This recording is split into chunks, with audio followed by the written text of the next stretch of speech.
দিয়ে দিলাম।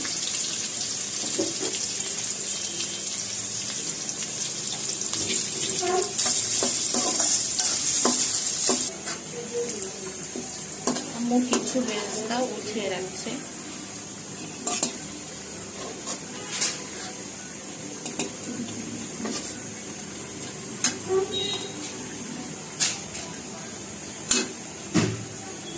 বাকিটুকু দিয়ে রান্না করে ফেলবে। তেজপাতা দিয়ে দিল, দারচিনি দিয়ে দিল। এখন সব মশলাগুলো এক এক করে দিয়ে দেবে। প্রথমে রসুন,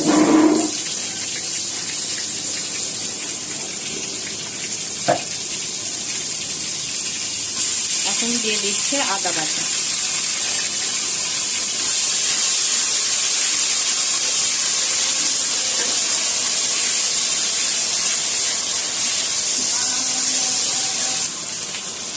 এখন আমি বাদাম বাটা দিয়ে দিল। এখানে কাজু বাদাম আছে, পেস্তা বাদাম আছে, কাঠবাদাম,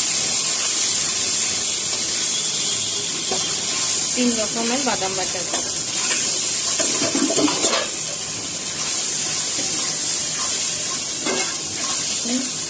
মশলাগুলো সুন্দর করে একটু কষিয়ে নিতে হবে। ধনিয়া আর জিরার গুঁড়ো দিয়ে দিল।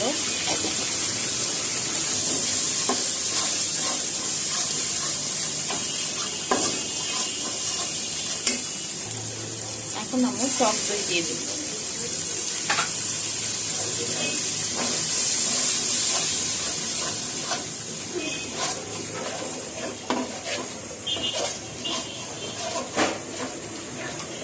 স্বাদ মতো লবণ, মরিচের গুঁড়ো,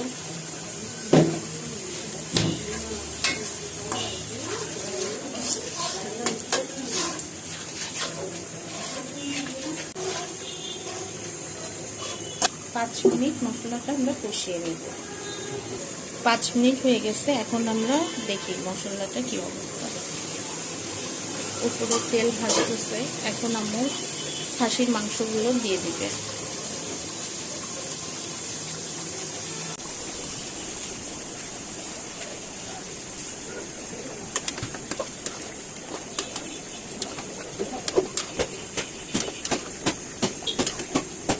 কষানোর জন্য আমরা ঢাকনা দিয়ে ঢেকে দিব। কিছুক্ষণ পর আবার এখন একটু সামান্য গুঁড়ো দুধ দিয়ে দিচ্ছি।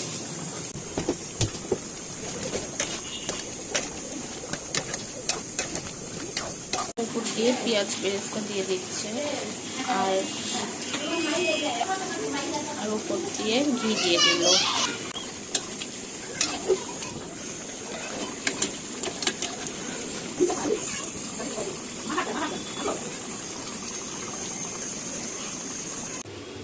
কালারটা অনেক সুন্দর আসছে।